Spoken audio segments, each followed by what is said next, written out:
वर्तमान संदर्भ में अपनी राय व्यक्त किया है, लेकिन यह सच है कि कांग्रेस पार्टी ने गरीबी हटाओ का नारा दिया, गरीब कायम रह गए, कांग्रेस बेदखल हो गई।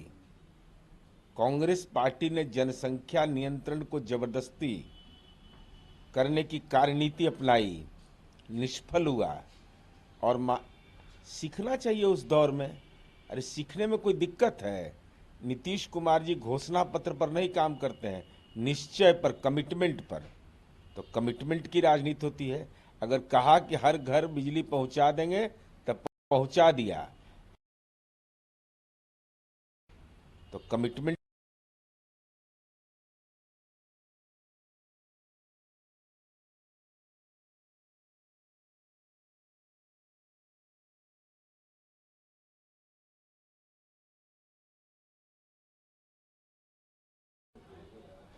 नीरज जी, प्रधानमंत्री ने ट्वीट किया और कहा कि कांग्रेस पार्टी को यह एहसास हो रहा है कि अवास्तविक वादे करना आसान है, लेकिन उन्हें सही तरीके से लागू करना कठिन या असंभव है।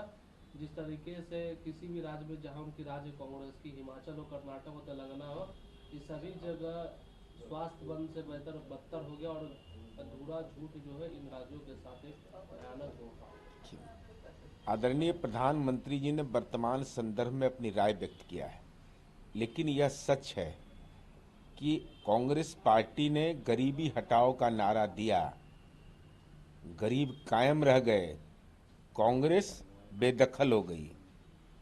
कांग्रेस पार्टी ने जनसंख्या नियंत्रण को जबरदस्ती करने की कार्यनीति अपनाई, निष्फल हुआ। और सीखना चाहिए उस दौर में। अरे सीखने में कोई दिक्कत है? नीतीश कुमार जी घोषणा पत्र पर नहीं काम करते हैं, निश्चय पर, कमिटमेंट पर। तो कमिटमेंट की राजनीति होती है।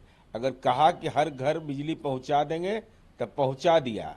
हर जिले में इंजीनियरिंग कॉलेज खोलेंगे तो खोल दिया। 10 रुपया महीना में पढ़ा रहे हैं, पॉलिटेक्निक 5 रुपया महीना में पढ़ा रहे हैं। तो निश्चय की बुनियाद पर अब जनता यह समझना चाहती है कि चुनावी वायदे वायदे नहीं रहे, बल्कि उसको अमली जामा पहनाया जाए। इसलिए हमारी समझ से कांग्रेस पार्टी इन्हीं छद्मवादों के चलते, जिसका वो पूरा नहीं कर पाने के कारण राष्ट्रीय पार्टी अब क्षेत्रीय पार्टी के रूप में सिमटती जा रही है। मल्लिकार्जुन खड़गे उन्होंने ट्वीट किया कि प्रधानमंत्री नरेंद्र मोदी छूल छठ, जालसाजी, लूट और प्रचार, ये 5 विषय सत्य है जो अपनी सरकार का सबसे अच्छा वर्णन करते हैं। अब आदरणीय मल्लिकार्जुन साहब कांग्रेस पार्टी के राष्ट्रीय अध्यक्ष हैं, तो हम तो उनसे उम्मीद यही करते हैं कि श्वेत पत्र जारी कर दीजिए कि देश के अंदर में गरीबी हटाओ का नारा आपने दिया था, क्या गरीबी हट गई? आपने नारा दिया था जनसंख्या नियंत्रण को जबरदस्ती करने का, क्या वह सफल हुआ? आप इस बात का प्रमाण दीजिए कि नई आर्थिक नीति आने के बाद कांग्रेस में पंडित नेहरू के शासनकाल में जिन बड़े बड़े पब्लिक सेक्टर की स्थापना हुई थी, उसमें तालाबंदी का गुनाहगार कौन है? माननीय मल्लिकार्जुन खड़गे साहब को यह बात बताना चाहिए कि समाज के दलित समूह के लोग, जो वंचित तबके के लोग थे, जिनके शैक्षणिक उन्नयन के लिए कार्य योजना बननी चाहिए थी, उन योजनाओं को अपने अमली जामा नहीं पहनाया, तो आज राजनीति की दुर्दशा हो गई। और सबसे अच्छा तो जो आपका राजनीति का श्रृंगार है, क्या गांधी परिवार में जन्म लेने वाला व्यक्ति ही कांग्रेस की राष्ट्रीय राजनीति में महत्वपूर्ण फलक होगा? इसके अलावा दूसरे को मौका नहीं? मल्लिकार्जुन खड़गे में गुण नहीं है क्या? दलित समूह के हैं, मजबूत आदमी है, बौद्धिक रूप से मजबूत आदमी है, लेकिन नेतृत्व उनका नहीं। पार्टी के राष्ट्रीय अध्यक्ष हैं, लेकिन नेतृत्व उनका नहीं मंजूर होता है। उसके लिए राहुल गांधी जी ही आगे आएंगे। मौका मिला तो प्रियंका गांधी को लड़ा दिया। किसी समाज के कमजोर तबके के आदमी को चुनाव आप लड़ा देते राहुल गांधी के सीट से, तो बात समझ में आती। इसलिए इतिहास को मत कुरेदिए। अगर कुरेदिएगा तो वो पन्ने आपको शर्मिंदगी का सामना करना पड़ेगा। मल्लिकार्जुन खड़गे ने ये भी कहा है कि महाराष्ट्र कांग्रेस को लेकर कि मैंने कहा उन्हें 5-6 नहीं, 10-20 नहीं, गारंटी की घोषणा नहीं करनी चाहिए। बजट के आधार पर गारंटी की घोषणा करनी चाहिए थी, नहीं तो अन्यथा दिवालियापन होगा। अगर सड़कों के लिए पैसा नहीं है तो हर कोई आपके खिलाफ हो जाएगा। अगर सरकार विफल हो गई तो आने वाले पीढ़ी है वो बदनामी के अलावा कुछ नहीं बचेगा। अरे महाराष्ट्र तो विकसित राज्य है, बिहार तो विकासशील राज्य है। तो हम जब कहे कि हर गांव को संपर्कता पहुंचा दिए तो संसाधन की चिंता किया। देख लीजिए झारखंड का हाल, जहां कोयला खदान है, कांग्रेस पार्टी सरकार में है, वहां 24 घंटा बिजली में कितना घंटा बिजली मिलता है गांव में।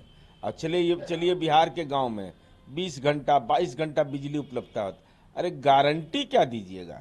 जनता ने गारंटी दी आपको सरकार बनाने के लिए, तो निश्चय करिए ना और कार्य योजना को बताइए कि हम 2024 में यह पूरा करेंगे, 26 तक यह पूरा करेंगे।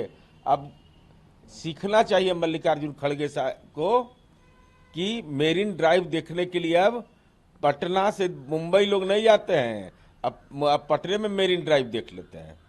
ये जम्मू कश्मीर में आतंकवादियों ने 2 प्रवासी मजदूरों को श्रमिकों को गोली मार दी है। 12 दिन के अंदर ये दूसरी घटना है। देखिए जम्मू कश्मीर में जब से लोकतंत्र बहाल हुआ है, पाक प्रायोजित आतंकवाद बौखला गया है, बेचैनी में है, और वह दहशतगर्द समाज के निरीह लोगों को अपना शिकार बनाते हैं और लगातार चुनौती दे रहे हैं।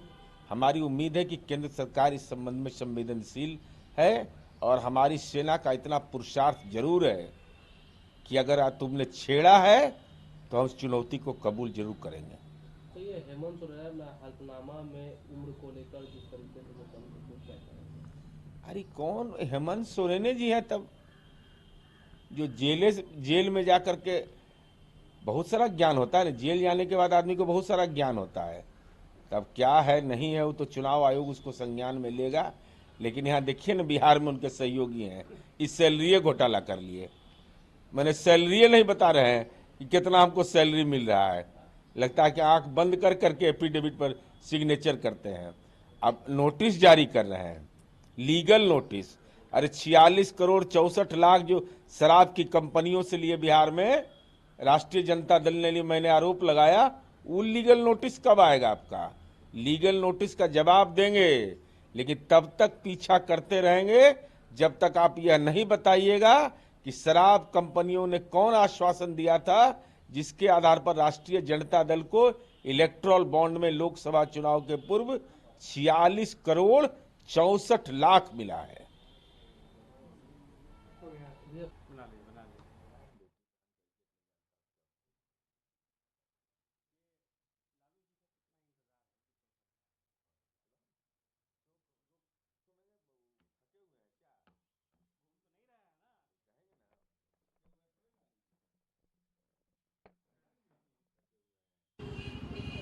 मृत्युंजय तिवारी जी, प्रधानमंत्री ने ट्वीट कर कहा कि कांग्रेस पार्टी को एहसास हो रहा है कि अवास्तविक वादे करना आसान है लेकिन उन्हें सही तरीके से लागू करना कठिन या असंभव है। कैसे देखते हैं? आदरणीय प्रधानमंत्री जी तो इसके माहिर खिलाड़ी हैं और आदरणीय प्रधानमंत्री जी कांग्रेस पर बोलने के पहले अपने गिरेबान में झांके तब उनको पता चल जाएगा कि आदरणीय प्रधानमंत्री जी अब जनता आपको नकारने का मन बना चुकी है, जनता आपको हर जगह खारिज कर रही है। तो आप तिगड़म लगा रहे हैं, एक हरियाणा जीत लिए हैं, इसके बाद अभी महाराष्ट्र झारखंड दोनों जगह आपका सुफड़ा साफ होने जा रहा है। कांग्रेस पर क्या सवाल खड़े कर रहे हैं?